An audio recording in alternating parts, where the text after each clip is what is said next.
Amen. Est-ce qu'on peut acclamer encore le Seigneur?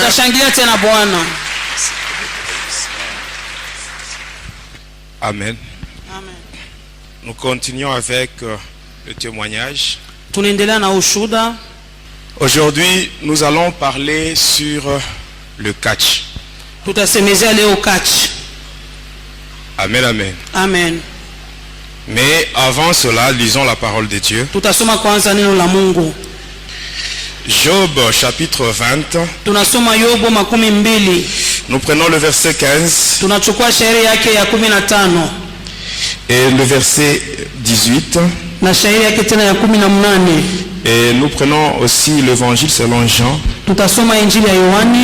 le chapitre 11, du 32e jusqu'au 35e verset. Job 20, verset 15, nous lisons au nom de Jésus. Il a englouti de richesses, il les vomira. Dieu le chassera de son ventre.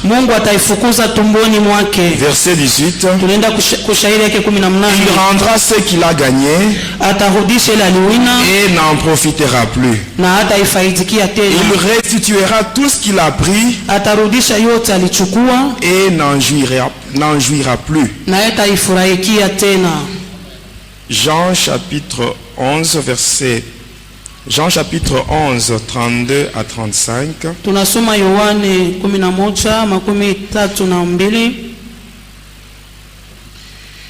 Lorsque Marie fut arrivée là où était Jésus,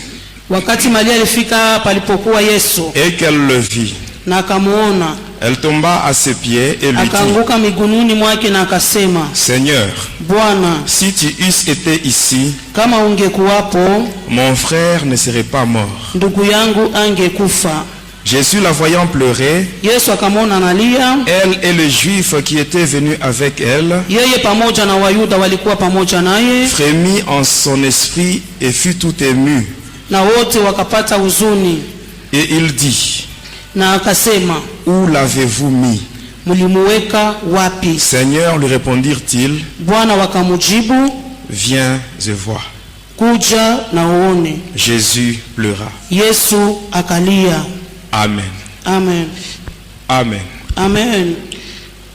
Aujourd'hui, je parle sur le catch.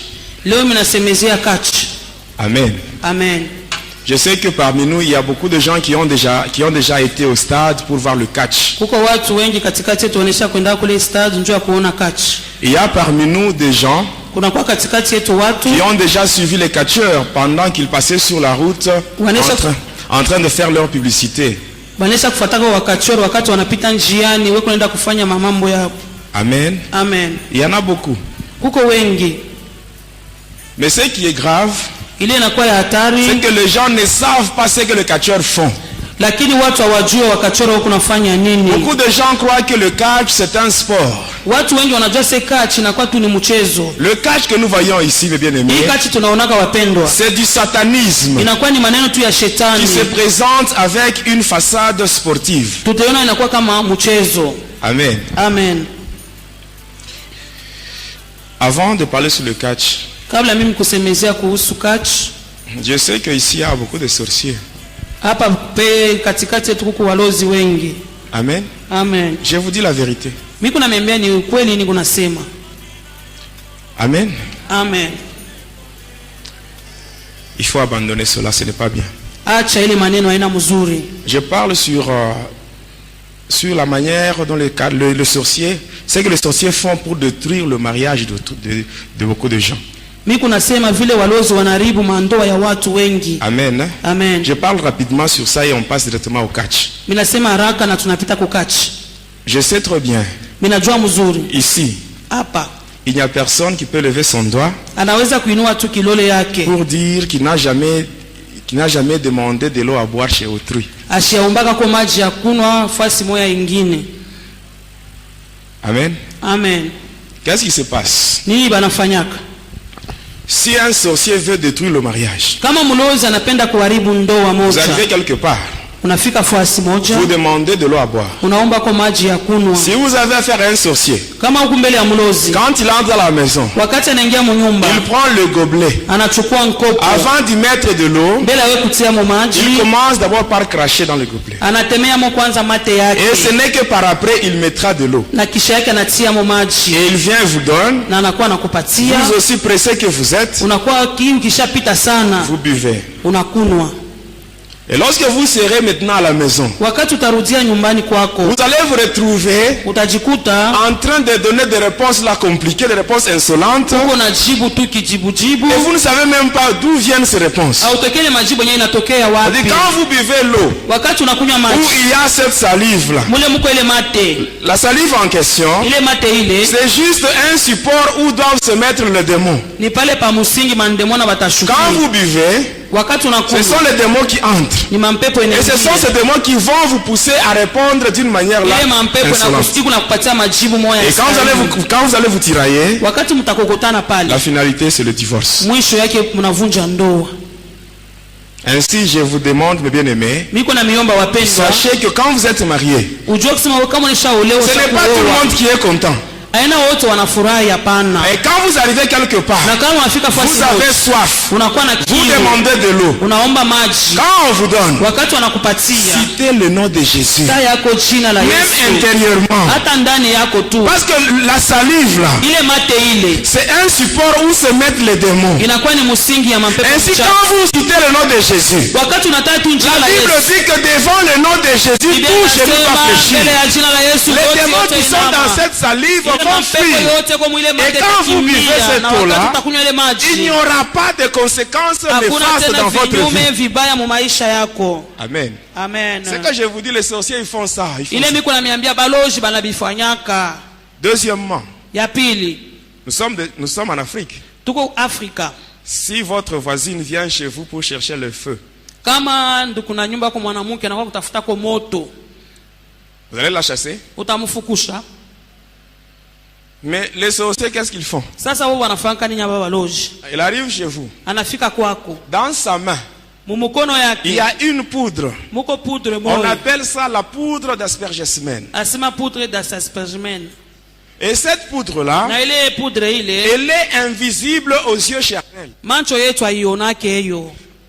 Le sorcier ou la sorcière prend le feu, Ule mulozi mwanamke anachukua ile, mais en prenant le feu, wakati anabeba moto, elle ouvre la main.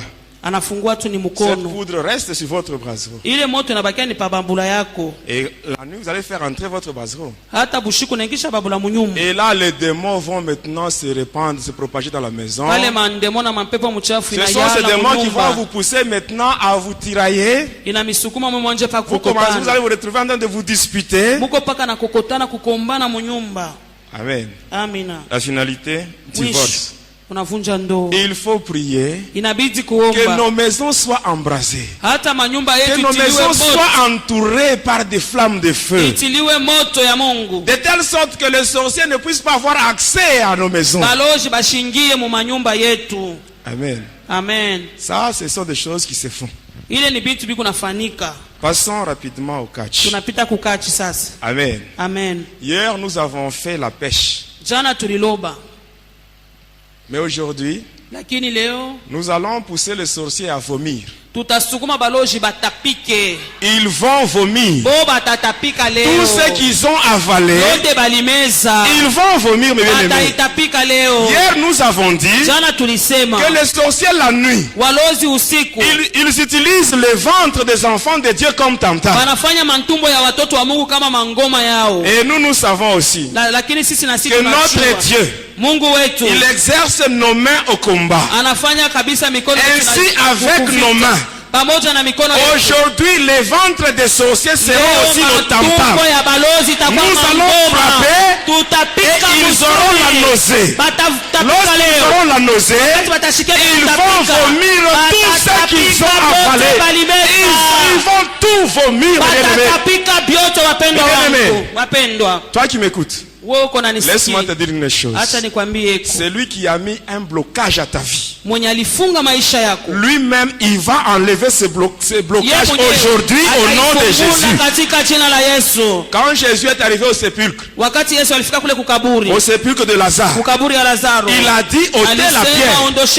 Les mêmes personnes qui avaient placé la pierre, ce sont ces mêmes personnes-là qui avaient enlevé la pierre. Je t'assure aujourd'hui, c'est lui qui a mis une pierre à ta vie, c'est lui qui a mis une pierre à ta bénédiction. Au nom de Jésus, il va l'enlever aujourd'hui. Amen. Amina. Jésus-Christ, l'homme de cas grave. Moi je l'appelle l'homme de cas grave. Si je vois ce que Jésus a fait dans ma vie, oh Jésus, l'homme de cas grave, celui qui n'a jamais échoué, mais bien-aimé tel que j'étais, j'étais entré dans 23 églises pour chercher la délivrance. Et on m'avait chassé. On ne voulait plus de moi. J'étais allé dans ma famille. J'ai dit la vérité à mes parents ainsi que mes frères et sœurs. En disant la vérité. Comme le monde n'aime pas la vérité, on m'avait chassé. Et j'étais seul. Je ne savais pas quoi faire. Amen. C'est dans cet abandon, dans ce rejet, que je me suis croisé avec l'homme de cas grave. Et celui-là, il a transformé ma vie. Et bien aimé, il y a deux cas. Tu arrives quelque part, tu manques à manger. Tu peux demander, on peut t'aider. Tu peux demander, on peut t'aider. Amen. Amina. Mais si tu es par exemple stérile, tu vas voir ton père, tu dis papa, je n'ai pas d'enfant. Mais ton père, il aura la compassion, mais il ne peut rien faire pour toi. Ça c'est un cas qui est grave. Les cas graves, hein? Ce sont les cas où les humains ne peuvent pas intervenir. Il n'y a que Jésus, l'homme de cas grave, qui est capable d'intervenir et de donner la solution. Amen. Amina. Tout ce qu'on a appris dans ta vie, ça va sortir. Aujourd'hui, ça va sortir. Amen, amen. Amen. Quand j'étais encore au collège, on s'amusait avec les amis. On faisait de petits rings, hein? On plaçait 4 piquets. On mettait des cordes. Et on mettait des copeaux. Et on s'amusait là-bas. C'est ce que il y a beaucoup d'enfants qui font ça. Ici, j'attire l'attention des parents. Quand vous voyez de telles histoires-là, vos enfants qui commencent à se donner le nom des catcheurs, et ils s'amusent, vous croyez que c'est un jeu. Non, pour le diable, là, ce n'est pas un jeu. Il y a toujours un intérêt là-bas. Il faut vraiment interdire à vos enfants. Et quand on faisait ces choses-là, moi j'étais déjà sorcier. Et pendant qu'on s'amusait avec les amis, il y avait beaucoup de gens qui venaient là-bas. Amen. Amina. Un jour, moi qui étais déjà sorcier, j'ai dit à mes amis, nous devons maintenant chercher de puissance. Et là, nous allons faire des démonstrations. Or, tout ce qu'on faisait là, c'était gratuit. On ne payait même pas. Alors il fallait maintenant chercher de puissance. Chacun devait aller de son côté pour chercher la force. Alors moi, un jour, j'ai quitté le collège. J'arrive, j'étais sur le boulevard de l'Indépendance. Je dépasse l'hôpital d'Ako.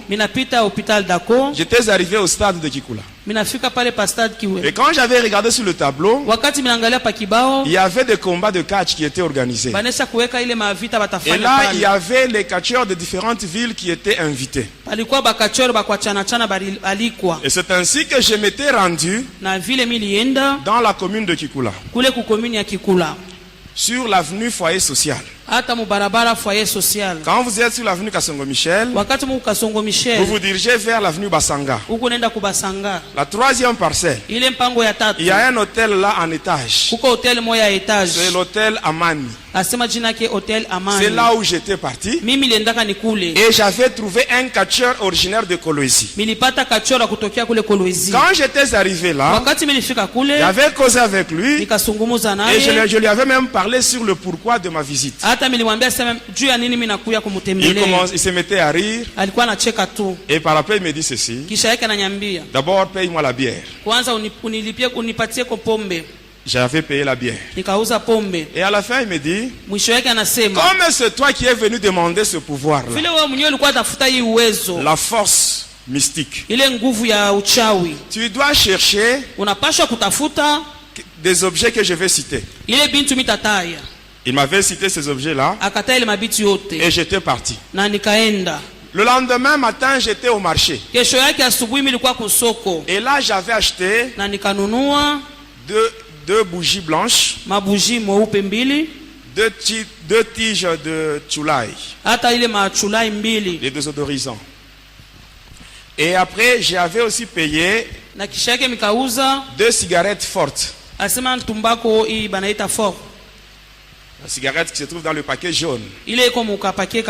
J'avais payé un parfum. Le parfum Avanita qu'on utilise pour l'enterrement.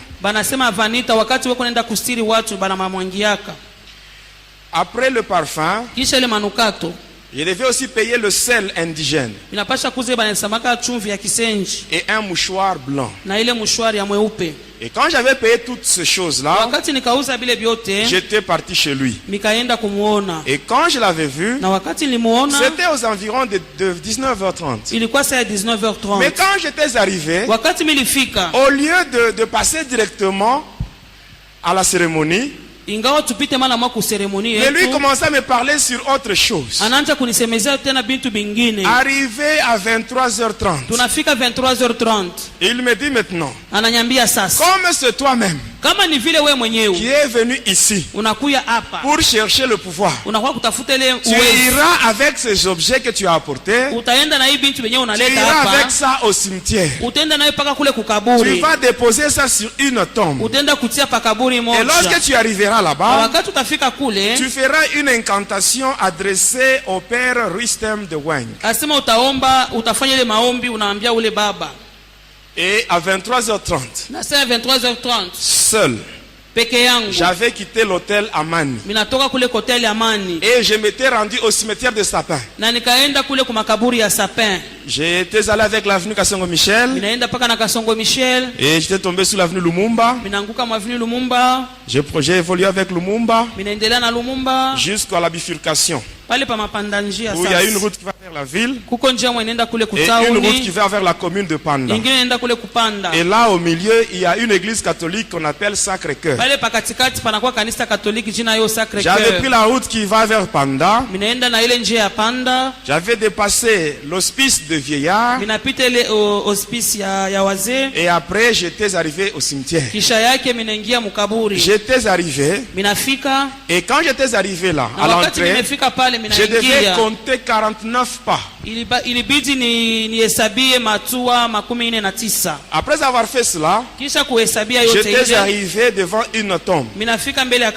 J'avais déposé ce que j'avais. Et ainsi, après cela, avec une lame de rasoir, je m'étais blessé à mon petit doigt. Et j'avais pressé mon doigt. Et je l'avais pressé. De telle sorte que 6 gouttes de mon sang étaient tombées. Et j'étais rentré chez moi. Et le lendemain au petit matin, vers 4h du matin, j'étais encore au cimetière. Et j'avais repris ces histoires-là. Mais quand j'étais arrivé là, les histoires que j'avais laissées n'étaient plus intactes. Parmi les deux bougies, il y avait une seule bougie, l'autre était déjà consumée. Parmi les deux cigarettes, il y en avait une seule, l'autre qui était aussi consumée. Les deux tiges là de Chulai étaient consumées. Le parfum était aspergé sur tous les éléments que j'avais. Et le seul indigène était là. Ainsi que le mouchoir blanc. J'avais pris toutes ces choses. J'étais rentré avec ça. Et quand j'étais arrivé chez le catcheur, je lui avais expliqué tout ce que j'avais fait la nuit au cimetière. Et il me dit, tu reviendras le soir. À 19h, j'étais allé le voir. Nous étions dans sa chambre. Et il m'avait dit ceci. Ce qui va se faire aujourd'hui, c'est une cérémonie qu'on appelle le Yarga. Alors quand j'étais arrivé là, il m'avait demandé d'amener un coq. Et j'avais apporté ça. Et quand j'étais là, il m'avait donné une bouteille remplie de bière. Et il m'avait demandé de boire cela. Et pendant que je buvais, ce qui entrait en moi, ce n'était pas la bière, mais c'était le sang humain. Il m'avait donné toute une bouteille. Et j'avais bu. J'avais tout terminé. Et par après il me dit, tu vas couper la tête du coq avec tes dents. Et j'avais tenu le coq comme ça. Je m'étais concentré. Et là j'avais coupé sa tête avec mes dents. Et par après il me dit ceci. Il me donne d'abord une soutane de couleur rouge. Sur cette soutane-là, il y avait un nom d'un démon qui était marqué là-bas. C'était le nom de Zagam. C'est-à-dire le démon qui a le contrôle de 9 cimetières. Il m'avait dit ceci.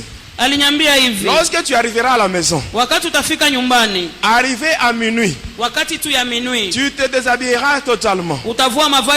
Et tu mettras sur ton corps cette soutane. Tu feras des incantations. Et après tu te mettras au lit. C'est ce que j'avais fait. Le matin quand je m'étais réveillé, je regarde sous mon oreiller. Il y avait un petit colis. Quand j'avais ouvert, à l'intérieur il y avait une poudre de couleur verte. Et j'avais pris cette poudre là. Et j'étais allé voir le catcheur à l'hôtel.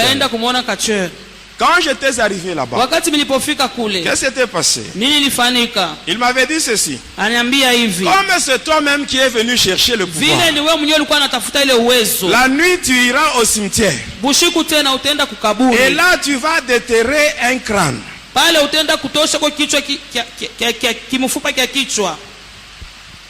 Et la nuit,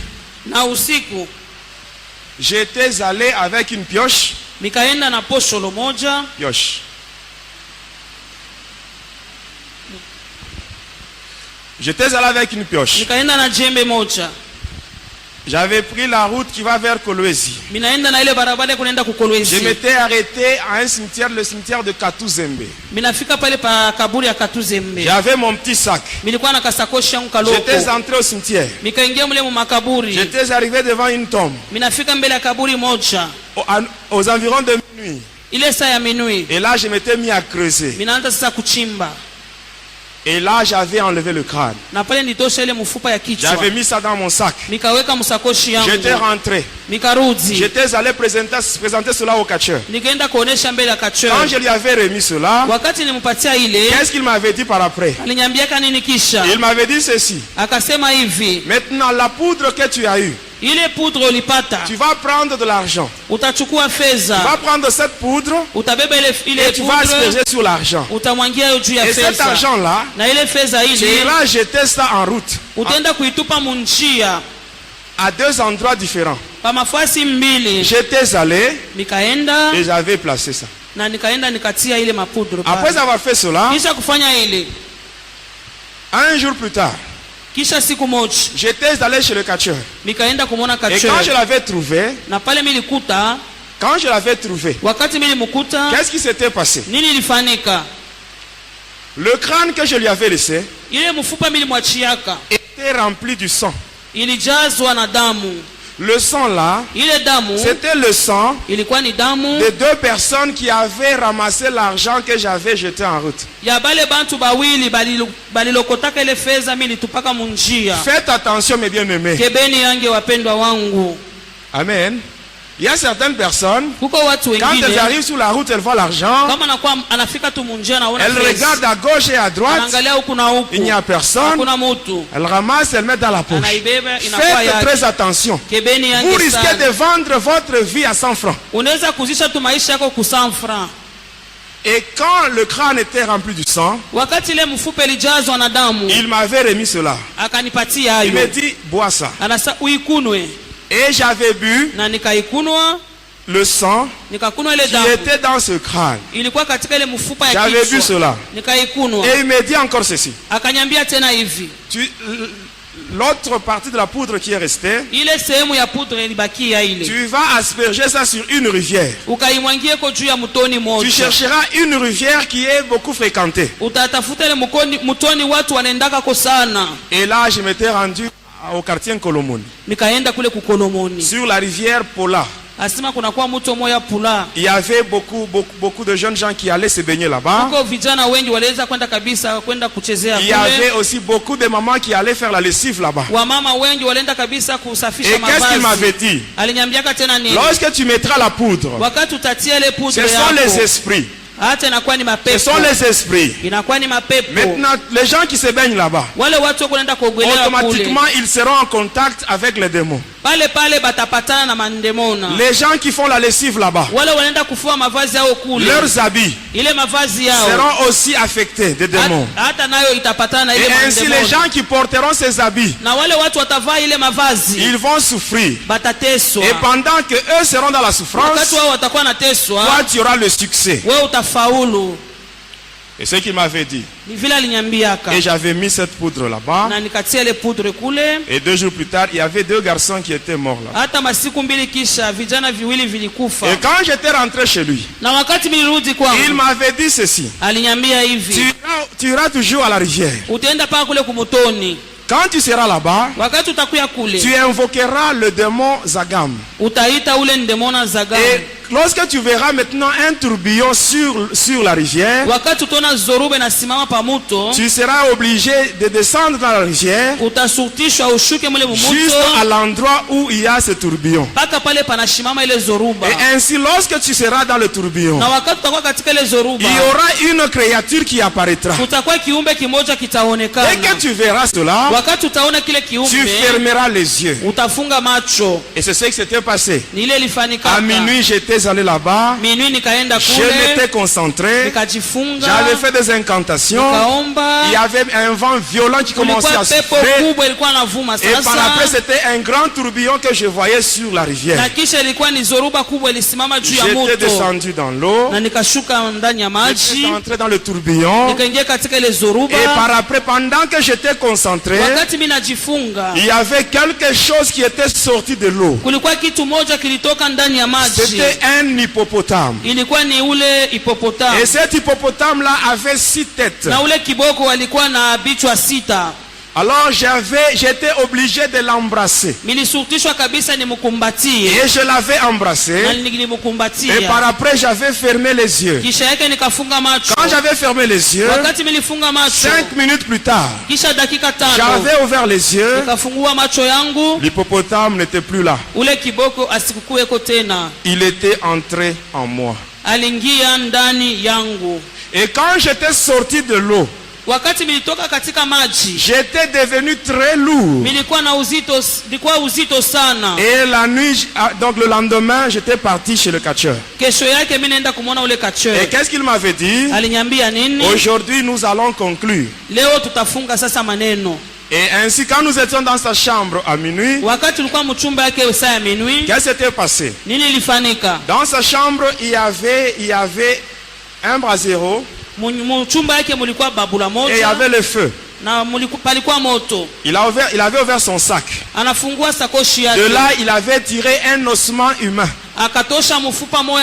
Il l'avait placé sur le feu. Il prend un petit couteau. Quand l'os était sur le feu, il commençait à changer de coloration. Quand il était noir, il avait pris maintenant le sel indigène. Il avait ouvert ses colis. Avec son petit couteau, il frottait maintenant l'os. C'était un ossement humain. Et pendant qu'il frottait, il y a une poudre là qui sortait de l'os. Et la poudre tombait dans le colis où il y avait le sel. Et par après, il avait mélangé. Et il me donne. Il dit, tu dois sucer et avaler. J'avais obéi. J'avais tout terminé. Et après, il ouvre encore son sac. Et là, il soutire une peau de jaguar. Il avait mis ça par terre. Il prend le mouchoir que j'avais récupéré au cimetière.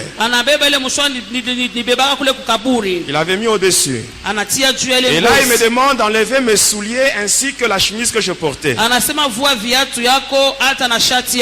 J'avais enlevé ça. Je m'étais retrouvé pieds nus et torse nu. Et il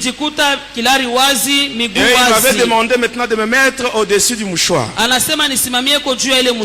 Et quand j'étais au-dessus, il avait pris la bougie que j'avais récupérée au cimetière. Il l'avait placée devant moi. Et après avoir prononcé quelques paroles, la bougie s'était allumée d'elle-même. Et par après, il prend la cigarette qui était restée au cimetière. Et il avait allumé avec la flamme de la bougie. Il me donne. Il me dit fume.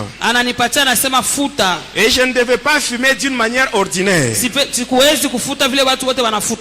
devais fumer en introduisant la cigarette dans une narine et boucher l'autre. Et faire sortir la fumée par la bouche. Et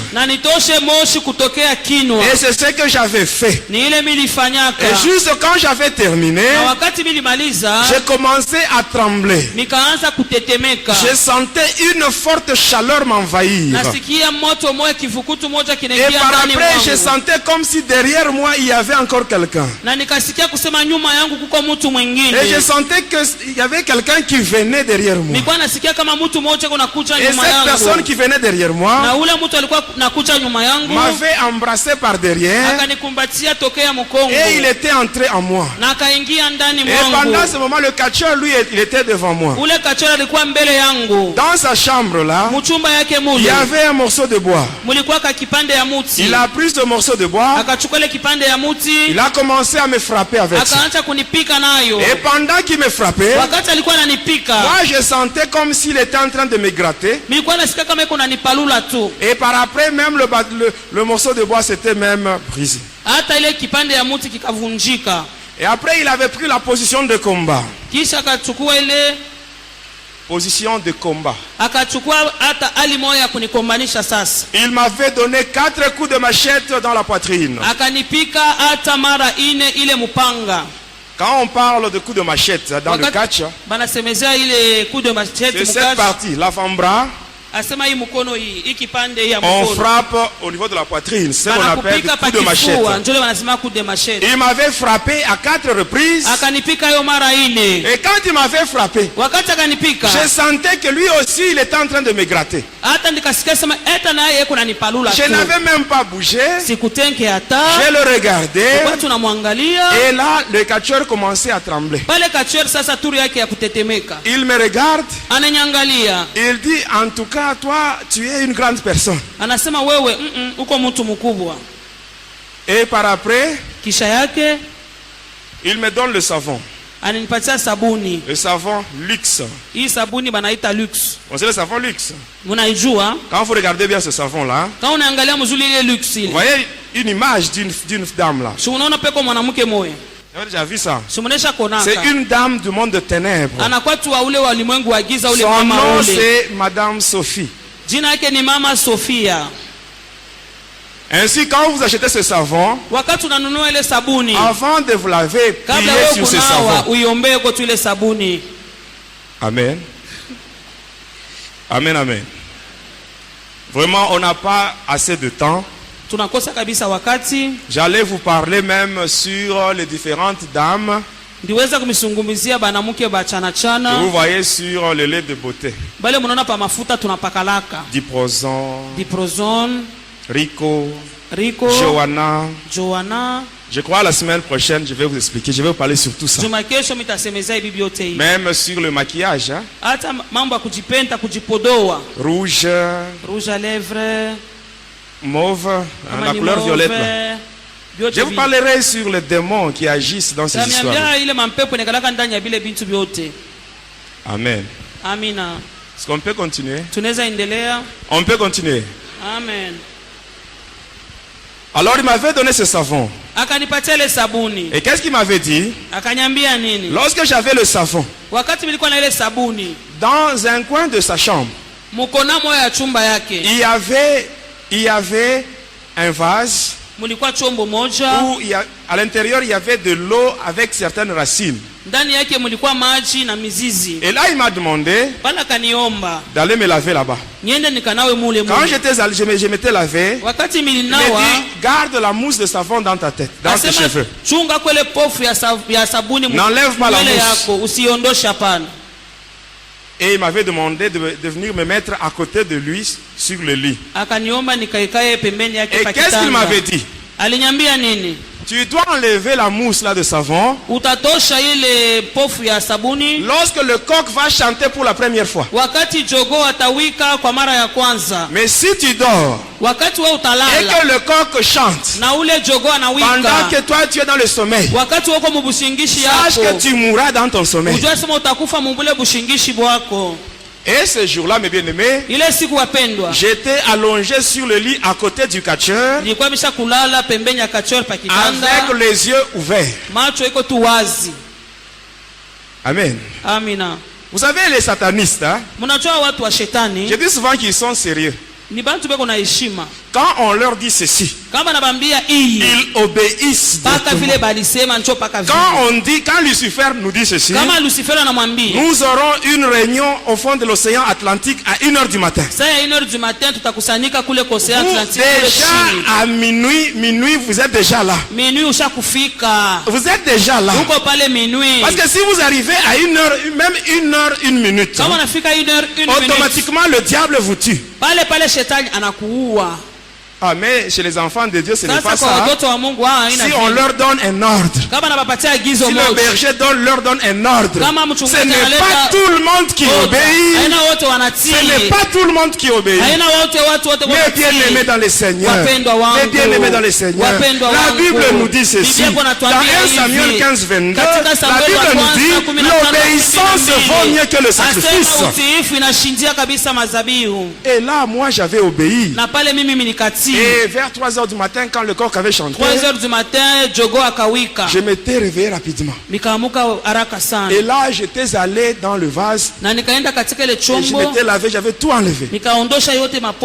Et j'étais rentré sur le lit. Vers le petit matin, le catcheur me réveille. Vers 5h, il me dit prends maintenant le vase avec tout son contenu. Va verser le contenu du vase sur la route. J'étais sorti. J'arrive au croisement des avenues Kasongo Michel et Foyer Social. À côté, il y a un centre de santé. Et c'est là où j'avais déversé le contenu du vase. J'étais rentré. Et vers 7h, il me dit dans quelques minutes, nous verrons si tu as réussi. Amen. Amen. Quelques minutes plus tard, je sens comme si on m'avait poignardé au niveau du ventre. Je sens quelque chose là qui commence à circuler dans mon corps. Je vois des choses monter au niveau de la poitrine et ça descend même dans la main. Quand c'était arrivé au niveau de l'avant-bras, j'avais vu que c'était un gros clou qui était dans mon corps. Et il me dit ceci: le clou que tu vois, c'est ça le pouvoir de Tarzan moteur. Et cela fonctionne avec l'esprit de la première personne qui a piétiné sur ce que tu as déversé sur la route. Il y a beaucoup de gens qui disent: non, moi pour me tuer, il faut que la personne qui cherchera à me tuer, que cette personne soit de ma famille. Mais bien aimé, détrompez-vous. La personne qui avait piétiné sur ce que j'avais déversé sur la route, est-ce que cette personne était de ma famille? Elle n'était pas de ma famille, mes bien-aimés. Elle n'était pas de ma famille. Mes bien-aimés, apprenez à commencer votre journée avec le Seigneur Jésus. Parce que pendant la nuit, pendant que vous dormez, les sorciers, les satanistes, le magicien, ils ne font que multiplier de pièges. Et aujourd'hui, nous voyons beaucoup de gens qui font des slogans. Il arrive quelque part, il se rend compte qu'il a piétiné sur quelque chose. Il dit sans effet. Oh, mais bien aimé, faites attention. Mais sans effet, ce n'est pas un slogan. Si tu ne marches pas dans la crainte de Dieu, tu piétines sur des choses pareilles. Même si tu dis sans effet, je t'assure, il y aura des effets. Amen.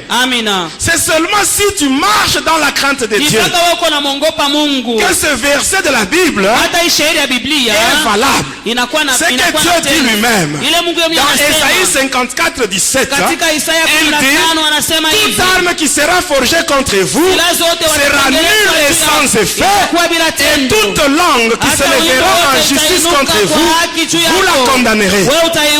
Tel est l'héritage des serviteurs de l'Éternel. C'est valable seulement pour ceux qui marchent dans la crainte de Dieu.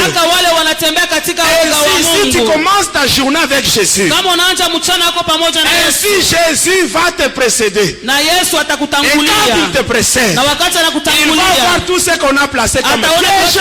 Lui, il va piétiner sur ça. Et toi, tu vas passer sur des choses mortes.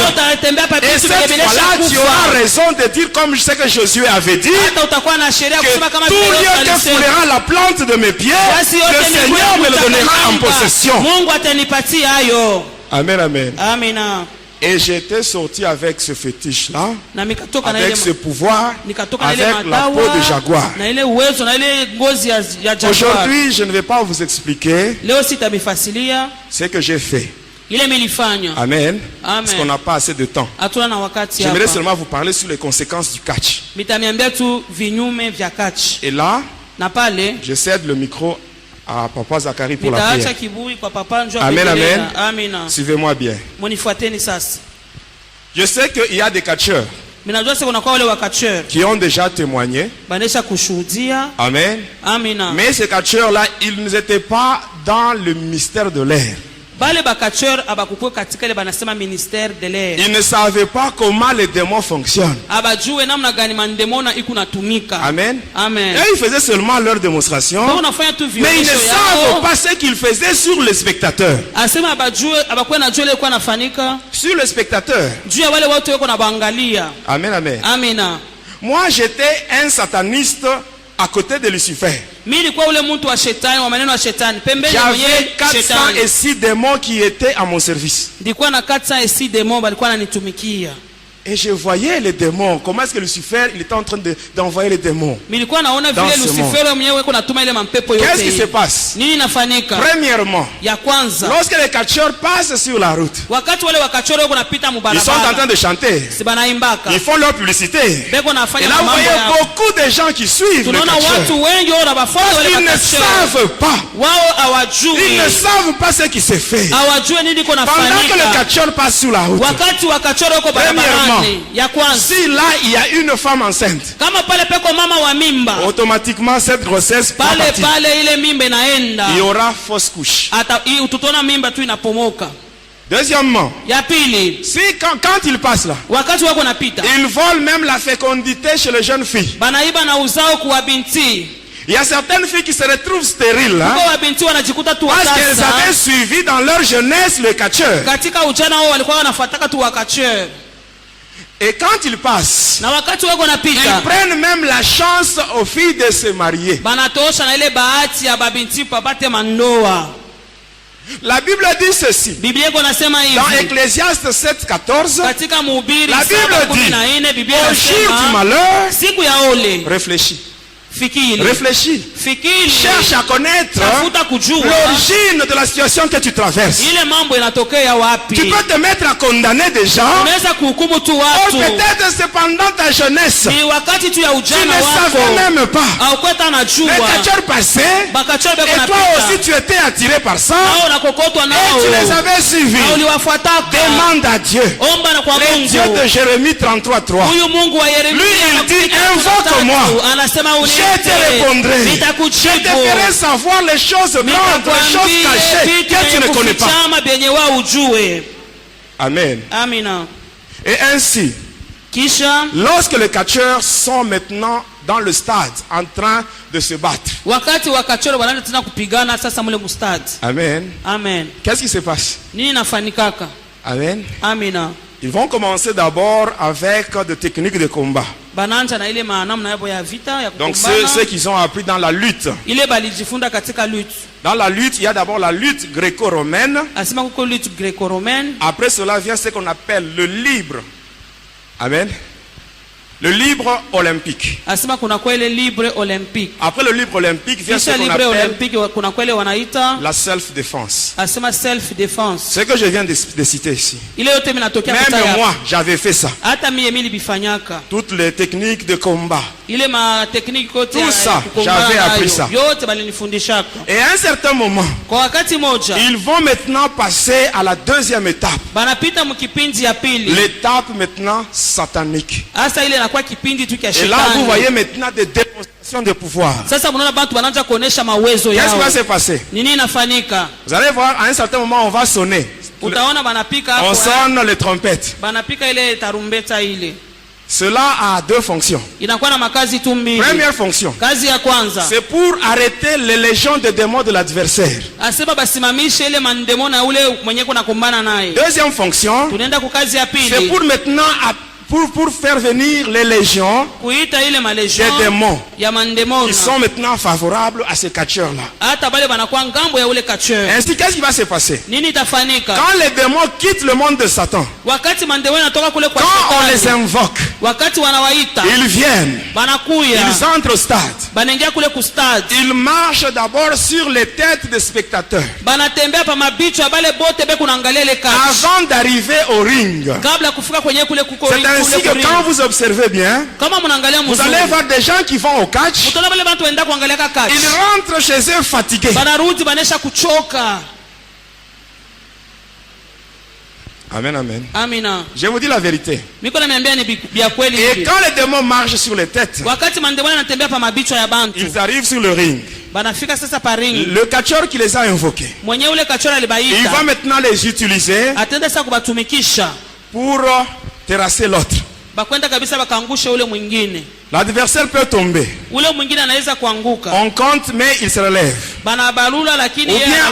Ou bien il va commencer il aura tendance à tomber. À un certain moment, vous allez voir qu'il commence maintenant à résister. Et quand il résiste, cela veut dire que les démons qui sont venus ne sont pas capables pour le faire tomber. Ne sont pas capables. Ainsi, l'autre va hypnotiser son adversaire. Et quand